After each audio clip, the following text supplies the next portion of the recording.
This is what a 4,000 plus horsepower dyno really looks like. Baby bet, ayy, couple racks, ayy, couple Grammys on them. Woo! Hey guys, welcome to this Trick is Sick this week. You got Dave Palmer here, hitting it hard on these old cars. We got the old Stang-a-Lang in here, which is the Chevy powered Mustang of Jeff's, daughter's car, wife's car, whatnot. So glad you guys have been staying tuned. I'm sure you guys are super excited about the free giveaway with the turbo stuff, and thank you for tuning in. This episode, guys, I'm going to go over a few things with where to purchase and where to get your basic wiring harness for your race car. We figured out some easier ways of doing it, a lot simpler ways, rather than trying to run individual wires and trying to, piece the thing together. Seems like the number one problem with a lot of race cars that I see that come in here, or that I do for other people, is I see that they basically, the wiring is shot. They holler at me because I'm an electrician, and they think, well, Dave can get it up and running, which I can, but they don't start out with a good foundation or a good base, and they're just trying to piece it together, trying to get by. And I've been at the races. I've been at some of these events, dirt tracking and drag racing, and I've seen where they've lost races due to an electrical failure. So guys, this is very, very important. I think not just because I'm an electrician, but one of the most important things that you can do with your race car, your hot rod and whatnot, is to make sure that your electrical system in your car is top notch. I would say number two, make sure that the fuel. So those two things are really huge for me, because if it ain't getting fuel, it ain't getting fire, it ain't going. So, well, anyways, let's get to the episode. Thank you to all my subscribers. Thank you to all my sponsors. Kevin Blumenthal there in Oklahoma City, to J&H Tire, to Cheetah Racing Development, Amco Electric, Pete's Machine Shop, Summit Racing, MMA Max, Brian Foster over there. Everybody that has helped us along the way, we do appreciate you. So I'm going to get over here, get to showing you. We're gonna show you what we do on some of our stuff. We found out the easier way and the most cost-effective way. The way I'm going to show you is not the most expensive. It's very cost-effective. So I'm going to show you these little tips and tricks that we got going on with it, and show you what we use for our cars. So anyways, let's get to it, guys. Alright guys, on your base wiring harness setup, get over here where you guys can see me. The base wiring harness setup for your race car, I highly recommend that you pre-buy some of your stuff. What I generally do is I buy a wiring harness for like a hot rod, and it's a universal harness, as you can see here. It's got some wiring instructions and whatnot. You really don't even need these unless you absolutely don't know nothing about a car. Then you can use it. But it comes with a nice little fuse box. It comes with your turn signal flashers, your headlight relay. Also, the one that we bought, you can buy it with AC capabilities and non-AC capabilities. Payless wiring harnesses are going to be like one of your top-notch systems. It's going to be between $650 and $900. But this is actually this is only around 350 bucks. You can get these on eBay, and make sure that you get the ones that actually, I mean, there's several different manufacturers. Make sure you get the one that has, the flashers, has the fuses, not the glass fuses, but the new school fuses. Got some form of little fuse block here, and we just mount this to the firewall in a race car. And then make sure that they pre-labeled all these wires.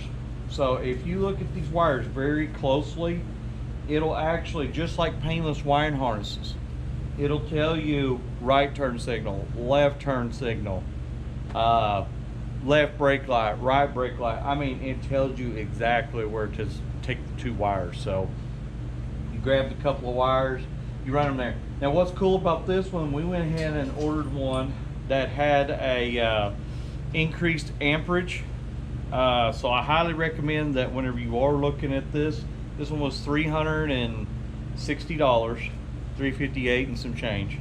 And what we ordered was the upgrade on the alternator system, like and they'll sell them for a bigger stereo system or bigger, you know, capable of anything that has an 80 amp alternator or bigger. So what we do is it tells you on a little piece of paper right here how to bypass all that, and you run a direct wire. And what that does is that's more for like racing applications, I think, as well, not just stereo system guys and whatnot, because I think this one was primarily for somebody who had a big stereo system, because this is mainly made for like a hot rod. So what we do is we adapt them and we use them for the racing scene. So this just makes it real easy to have turn signals and brake lights and headlights and everything for your car. It's in one nice neat little package. You screw it down, you roll out the wires wherever they tell you, and it's so much easier. So just to let you guys know, that's the way that we like to do it. And then we'll wire loom everything.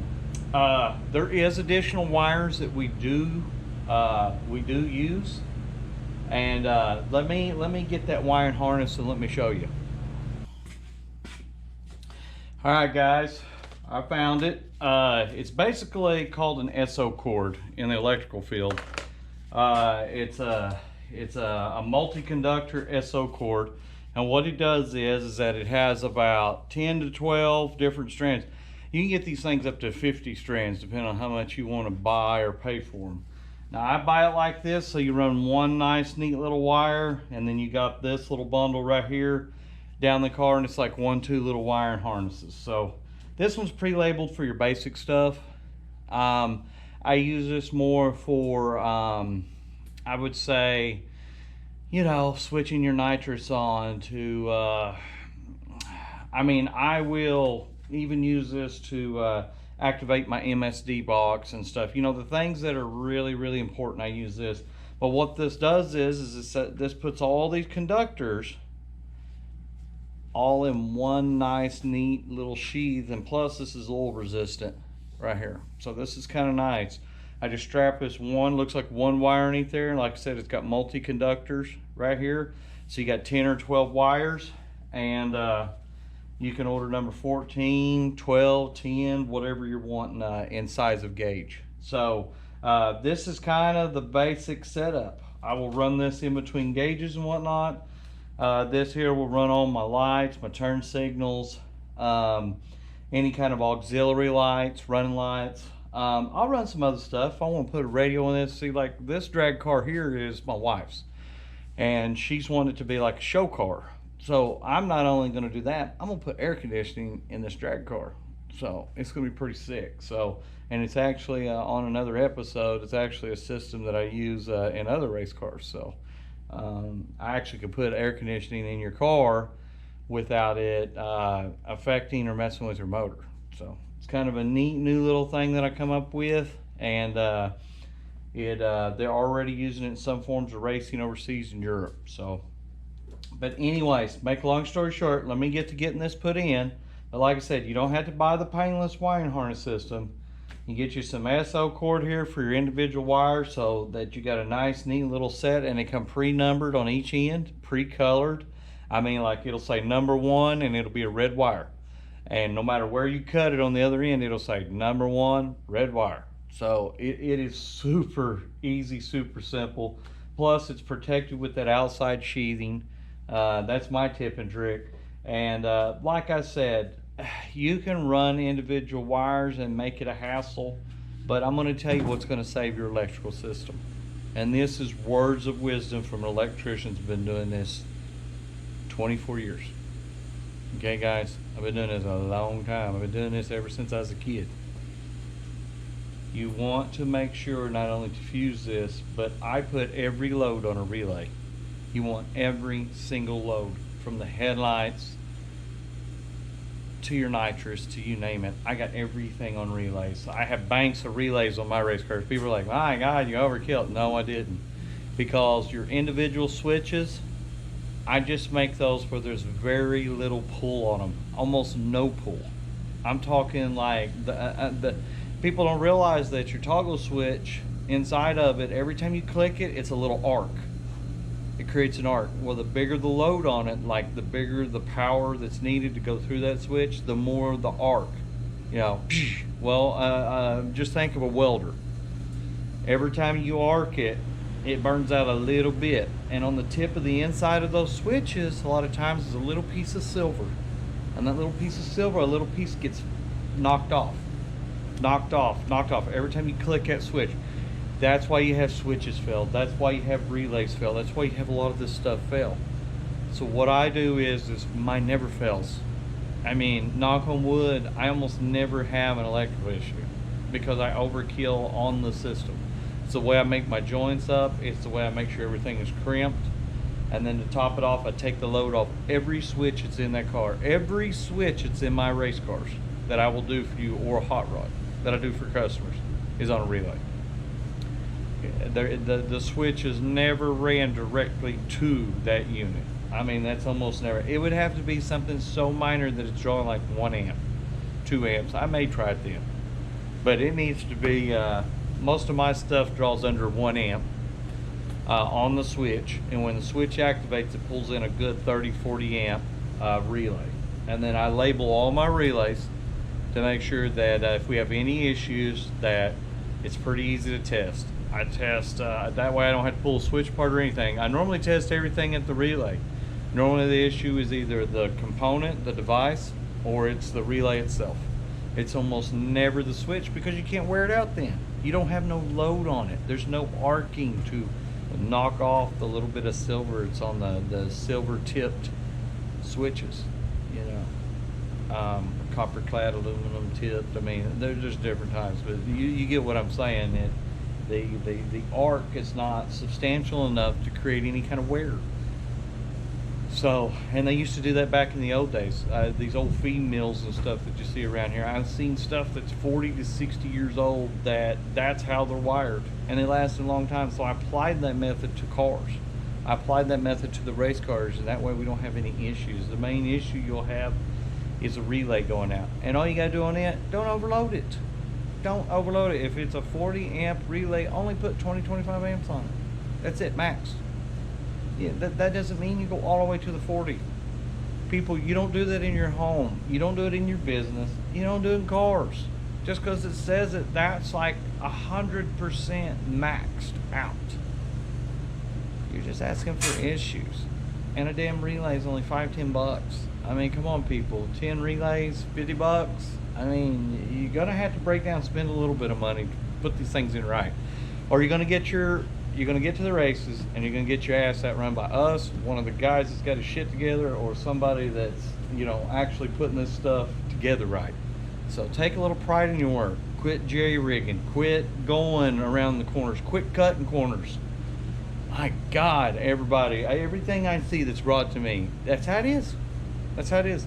I'm not gonna gripe. It's business. But the deal is, you know, instead of, well, I don't know what's going on. No, you didn't take the time. You didn't do the research, or you didn't ask somebody like me that knows what they're doing with this stuff to make the connection correct. So, and the reason why I'm stressing this is I just cannot believe I've been at these races, and it's electrical issue, electrical fuel. It's crazy. I've seen huge races lost. $5,000, $10,000, $15,000, $20,000 losses. Had loose wire on something. It could have been eliminated by a little droplet of silicone or an extra crimp, or using the right wire. Oh my God. It would make me sick losing for something like that. I hate losing anyways, but it would make me sick. So, make a long story short, this will help you in time. I don't know how much, how valuable your time is, but if you run individual wires to every single piece of this, I learned I was working for like $3 an hour.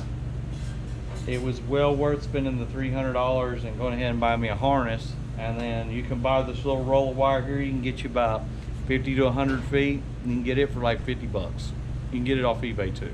So, like I said, it's an SO cord. So when you look it up, SO cord multi-conductors, you will see everything from 6 conductors to 100. There's ones this big around that has 100 wires in. I guess you can eliminate all this and run one huge SO cord if you wanted the trouble. The only reason why I like this is because it's got the turn signals, the flashers, a few of the relays, all the fuses built in. I'm digging it. I like it. So one other thing, just a reminder, make sure that whenever you buy this, buy the alternator bypass, which means that you can increase the alternator size above 80 amps. I would highly recommend for a race car or hot rod, your SO cord, make sure it's at least number 12 wire. Make sure you buy you plenty of 30 and 40 amp relays. And one last thing, what was I looking at? Oh, the battery box. Do not skimp on your battery box either. So I got it around here somewhere. I got a box. Make sure you got some wire that's as big as your thumb. You know, the stuff that goes from your battery to your starter or to your starter solenoid. Make sure that's big, heavy wire. Make sure that you ground the frame, okay, to the box, and also you will want to ground the. You will also want to ground the. You want to ground your engine block to the frame as well. A lot of people don't realize that. So ground everything out. Ground the body to the frame to the battery, the frame to the motor. I run wire the size of my thumb. I make these little jumpers, and I bond every single thing, make sure everything is grounded out really good. I never have any firing issues, because a lot of times what a lot of people don't realize is, even with like your HEI distributors and stuff, the grounding mechanism that is for that, it's actually going through the housing of it most of the time, okay? And if it's not grounded out good enough, that motor, it won't ground out properly, and then your HEI is not going to be firing properly. We went so far as where I've made a jumper wire off the HEI distributor or an HEI type, like a DUI racing. Made a jumper, went down, hit the ground, sucker started firing right. So it was something with between the aluminum intake, the aluminum housing of the DUI distributor. It just wasn't ground out good enough, and what we come to conclusion was we figured that the motor wasn't grounded good enough. It was at the races one night, and we figured that out. So, make long story short, ground. Do not overload. And like I said, these little tips and tricks on where to get this off of eBay. This will help you out, and this stuff is about half price from buying the name brand stuff. So if you can afford the name brand stuff, go ahead and get it. They're going to have a little bit better components, but as far as I've seen, these work pretty damn good. So I even use them on our race cars. So, but anyways, all right, let me get to it. Hope you guys like those tips and tricks, and I got to get this crap in.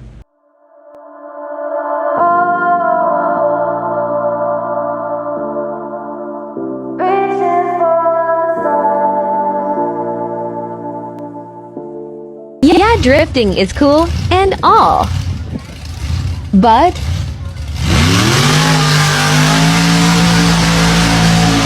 burnouts are cooler.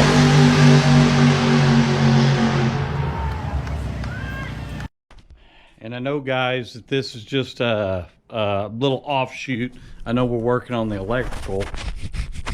Make sure my screen there's good. Right up there. But I'm also having to do other stuff, and I guess I should have recorded some of this.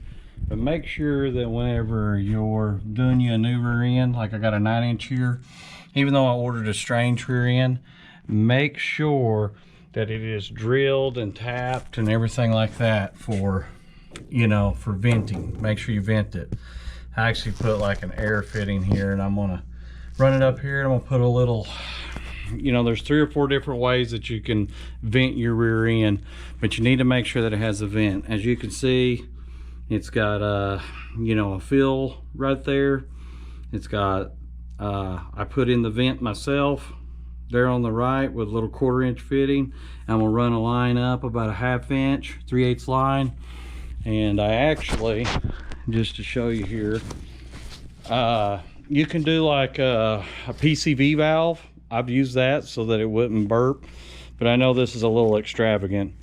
But I actually I made this out of 5 or 6 different things. It's a little, yeah, it's way overkill. But what I did was I'm going to do that down to the rear end. This little check level here, I don't really need it, just looks kind of cool. This is supposed to be a half show car, half not. And you see the cap right here on top? That's where you're going to fill the rear end up from now on. And then I've got the breathers right here. So I did some modifications to a, you know, they use these for valve covers, they use them for the radiators. You can get these on eBay. But, and I drilled and tapped and put a hose on the bottom. And that's going to look pretty cool sitting inside the car. And whenever I need to add a little oil to it, it'll be really easy and accessible. So I like to do it where I can also have a filter, and not just a filter, but I can also fill it. So it's just something I personally like, and it makes it short and sweet. So, but anyways, I got to get to cleaning all the shavings out of here after I drilled it. And this is a custom built rear end, and fixing to put my 9-inch in it. I'm going to put the bearings, and as you can see, I've got my fuel cell mounted. I've got all of it modded and mocked up, brackets, and then I get some QA1 coilovers here because it's a ladder bar setup is what I'm doing on this car. So I've got some more work to get done to it, so I've got to wrap this up and then we'll get back to the wiring. So just I just wanted to point that out. Little tip and trick. You know how we like to throw a little tip and trick here and there to our stuff while we're doing stuff. So got the new gear down there. It's good stuff. So, and we'll get back to the wiring. All right, thanks guys.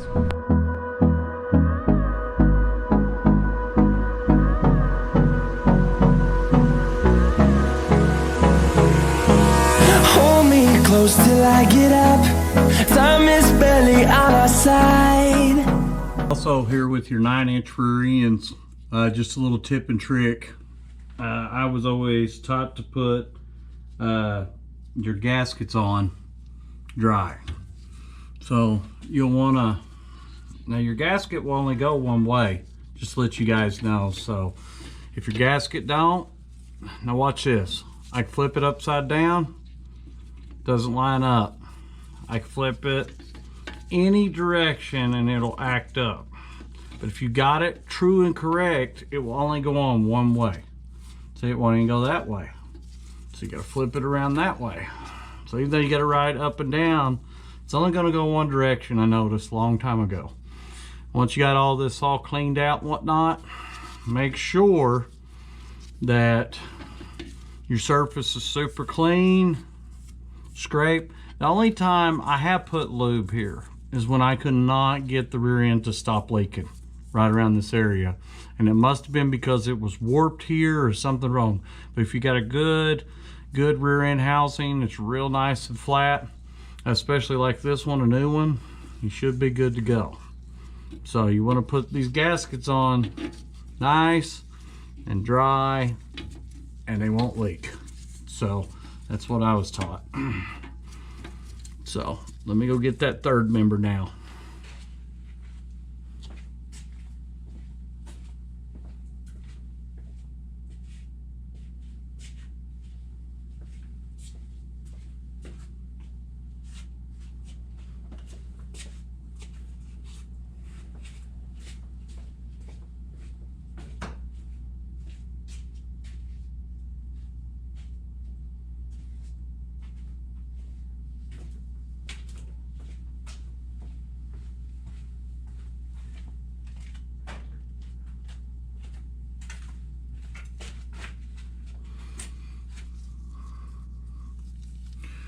And the only reason why I'm doing a little bit of sealant is because I put my own little breather, and I also got a fill in it, a little you know, you've seen it where you can fill it, and I just want to ensure and I have no leaks even around it. So I'm just ensuring that I don't have anything going on that way. So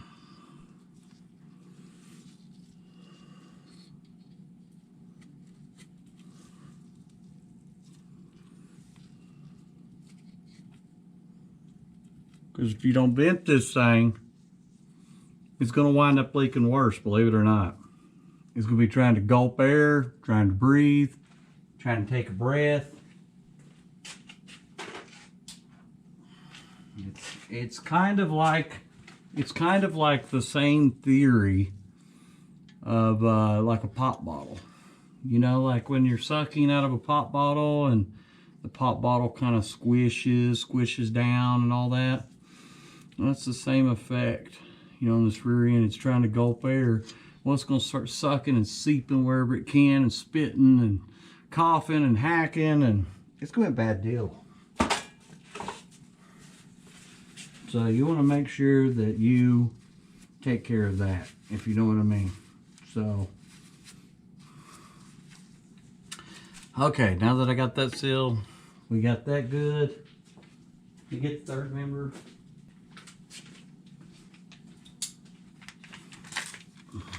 Also, another tip and trick. I don't reuse. I buy these little nut kits, lock nuts. If you intend on changing a gear out quite often, which some guys do, use lock washers and small nuts. If not, then you can buy these lock nuts, poly locks. But see, the deal is, guys, the little poly locks, the little stuff that's in there, the little plastic, once you use it one time, 2 times, it's ruined. It doesn't ever quite seal right again. So you can't just keep over and over and over and over, you know, use them unless you're going to use red thread locker, or, you know, you're going to use lock washers.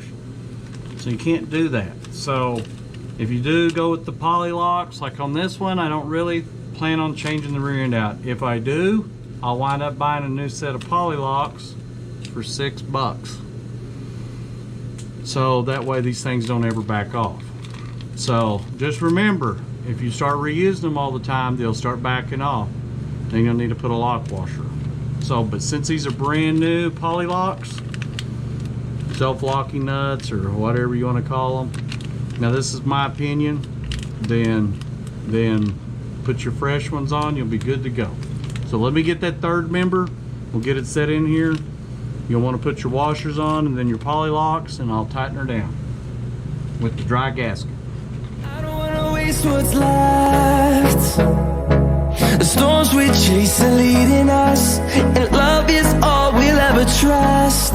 Yeah, no, I don't wanna waste what's left. And now, it's a brand new third member. If you guys got any questions, let me know. As of gear ratios, as of real specifics about this car, can't give you too much info. You guys know how it is racing, it is top secret, some of it. So I'm not going to be able to give you every single bit of information on this car. This is actually my wife's car, and like I told you guys, we call this the Baby Pro mod. And also, this third member will only go on one way. I will tell you this, it is a 9-inch brand new setup. It is from Speedway. So as of the specific gearing, any kind of lighting parts, any kind of custom stuff that we've had done to it by them, we cannot let you know that. Speedway is not a sponsor at this time, but hopefully here soon they will be. So we do like Speedway for our dirt track parts. They don't carry many drag race stuff, but you guys know how I am. I like to mix both technologies. So I'm gonna get these poly locks put on, and we're gonna get this thing, try to get this thing wrapped up. I'm gonna get the axles put in, and then the final thing is I will put a nice, you know, coat of paint on it. So, like I said, any questions, just ask in the comments. I'll be the best I can do to help answer them, or lend any kind of advice. We do build our own gears ourselves a lot of times. I did not have time to build this set, so I'm just really busy right now, because in between all of our builds, I'm trying to build 2 pro mods at the same time, 3 show cars, and a few dirt cars, and we just got all kinds of cars going, man. And then we're backed up on a waiting list. It's almost like we're like the only guys around that freaking do what we say. We're even getting stuff from other speed shops. I'm not gonna say who, but we're actually getting our customers, pulling them out of the other speed shops, bringing them to us, because we will actually do what we say. So not just price, but when we tell you we're gonna do it, you know, we're real good about it. So that's one good thing about using Palmer Power. We're not the cheapest, we're not the most expensive, and we'll be as honest as we can be with you on every single thing. So, but anyways, let me get this wrapped up, get these bad boys tightened down, and get this knocked out. All right, thanks. We'll go through the wastelands, through the highways, till my shadow turns to sun rays, and on we'll go. All right, guys, just to be clear with you, on this gasket here, I know I told you to get it Speedway. I did find the paperwork, so I'll go ahead and let you know on it. Number 919-2300 at Speedway Motors. The reason why I recommend this gasket, it's called a reusable gasket. And you're like, well, I'm not going to take it out, I don't need to reuse it. What's nice about the reusable gaskets, guys, they're built better, they're a thicker rubber, they actually have better sealing properties. So even for a stock one, I would go with the more little bit high dollar one. That way you ain't got leaks everywhere. And then the poly locks with the crush washer, the 3/8 crush washer. The crush washer is a set of 5. It comes with 2 sets, which is 10. It's from Speedway, and it's number 617-3642, and that's going to be a 3/8 10 millimeter crush washer and a set of 5. And like I said, it'll come in two baggies, so 2 little sets. And then the 9-inch nuts, which the washers will be in there with it. The little kit for it, the poly lock kit, is going to be model 919-0916. So hopefully that'll help you guys. And I was trying to give you reasoning behind why I use the you know, the reusable 9-inch gasket here. It's because it's a little bit thicker, a little bit better, and it seals a lot better. So if there's any imperfections in the housing, it kind of helps out. So I'm gonna get these axles slid in, and we'll get on get this wrapped up. So thanks, guys. Okay, on this 9-inch housing here that's from Strange, you can buy these axles, pre-cut axles. Now I've got to take this little bit of stuff off right here, but what I highly recommend is the bearings are pressed on here. And what I would do is the way that we got this all welded up and whatnot, come with some special bolts and stuff like that. Make sure you always use lock washers, okay, or poly locks. I recommend lock washers. You'll want to put a little bead of silicone right here. So I always put a little bead of silicone around that first spot, and then I slide it on in, and that kind of helps from any oil or rear end stuff getting out of there. A lot of guys, they don't recommend it, but see, this doesn't move. So once you clamp it down, it's not going to move. And then I do that little seal. It does have a little bit of an O-ring, and I know that you don't have to do this, but everybody that knows me knows that I overkill. I hate leaks. I hate stuff all over the ground. So go ahead and put you a little bit right there on that first lip, and then slide your axle in. So let me get this ready and we'll get it. And on we'll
turns to sun rays, and on we'll go.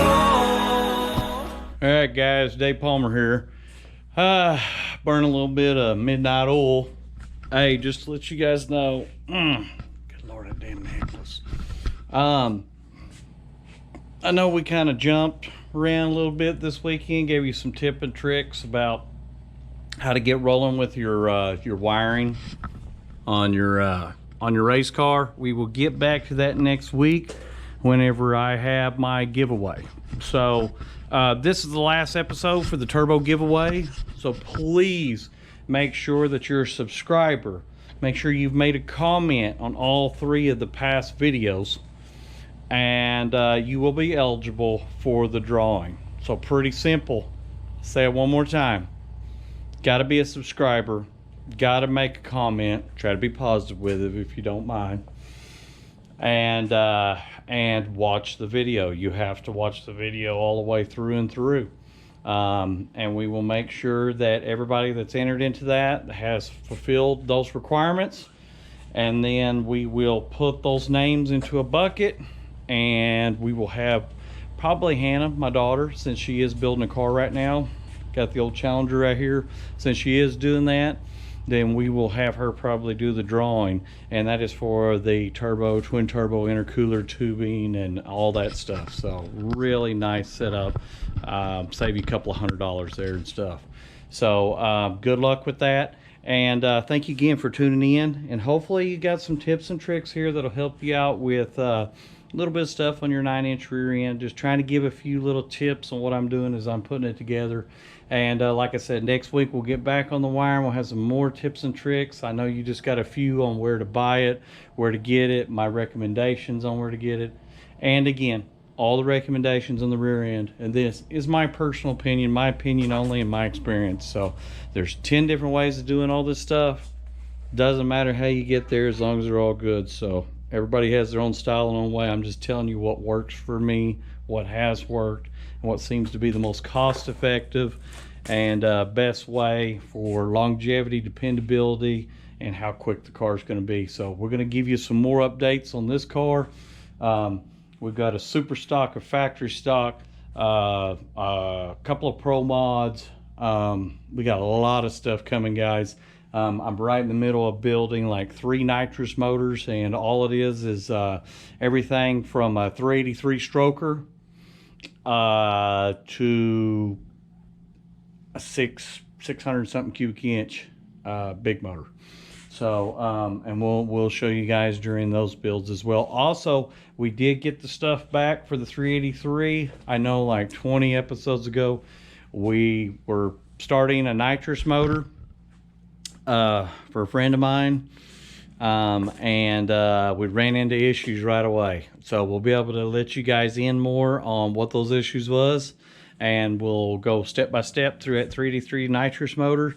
And our goal there is to be 700 to 800 horse, and but you know, just stay tuned, hold in there, and you guys will really like the next giveaway as well. So these next few giveaways are going to be big time. They're going to be badass, and I hope you guys can use the stuff, and it helps you out with you and your race team. So all right, guys, well, good luck. Make sure you fulfill those requirements, and next, I'm just going to give you a heads up, next week, I think it's going to be Wednesday or Thursday will be pretty much the last day I'm going to look at that stuff. Then I'm going to publish the wiring harness episode for the next one. And during that episode, there may be a couple more things other than the wiring harness.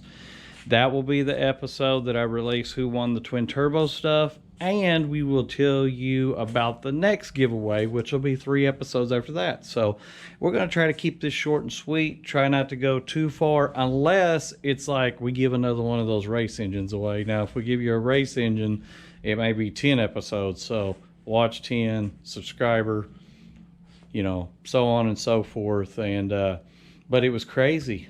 The guy that got the last engine, there was only like 1 or 2 guys that fulfilled all the requirements. His odds were like 50-50, so it was unreal. And we wound up giving him a bunch of intakes and stuff for turbos, and then he got a brand new LS engine. I mean, come on, guys. So hopefully, I haven't even looked to see who's been a subscriber, who's been watching, and who's been commenting the 3 requirements on these 3 videos. But I wish you guys the luck, and like I said, it doesn't seem like there's too many that mess with it, that are willing to follow through with it. So the odds are in you guys' favors, and to win this stuff. So, and again, if none of you fulfill all the requirements, I will give this stuff away to somebody I know here at the shop, generally, friend or family. So it's up to you guys. If you don't want friends and family to get it, you guys need some help with your race team or your hot rod project, watch the videos. Make a comment on those 3 videos. And be a subscriber. It's pretty cut and dry. So anyways, sorry for beating it in you guys' heads. It's just, I think the last few giveaways have been crazy. And thank you for hanging in there. We've been trying to post every week. Sometimes it goes 2 weeks, 3 weeks, 1 week, 2 weeks, 3, 1, you know, but definitely we got the video ready to rock and roll. Wednesday, I will look to see who all's eligible, put your name in the bucket, and then we will have the drawing, not live, but we'll have something like that. Also, one last thing, I'm going to post some stuff about, we're thinking about doing some live stuff, maybe some live streaming giveaways or some live streaming stuff. I'm talking to a lot of other race car guys, and I don't know if we're going to do that or if we're going to do some, you know, where you can purchase some things live, almost like you can buy stuff, like a telecast of some sort. We're just trying to figure out a different way to be different from the other guys and to help you guys out. Remember, this channel is to help your fellow hot rod and to help the fellow racer, because there's no more sponsors out there hardly at all, except for the big guys, and I'm still trying to help the little man. So anyways, thank you guys again. Tune in next week for that giveaway, and I'm gonna lock up. All right, talk to you later. Bye. Through the wastelands, through the highways, and on we'll go.